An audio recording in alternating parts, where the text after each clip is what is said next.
Welcome to Fix Your Apps. In this video, we'll show you how to stop Airpods from connecting to other phones so they stay linked to the device you want. Now let's get started. Open the Settings app on your iPhone.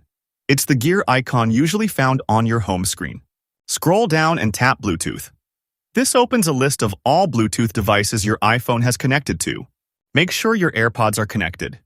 You should see them listed as Connected next to their name. Find your Airpods in the list and tap the small eye icon next to them. This takes you to the settings for your Airpods. Tap on Connect to this iPhone. This option lets you control how your Airpods connect to your device. Choose when last connected to this iPhone. This stops your Airpods from automatically switching to other devices using your Apple ID. If someone else has used your Airpods, ask them to open the Settings app on their iPhone. Have them tap Bluetooth. This will show them the devices they've connected to. They should find your Airpods in their list and tap the eye icon next to them. Now ask them to tap Forget this device.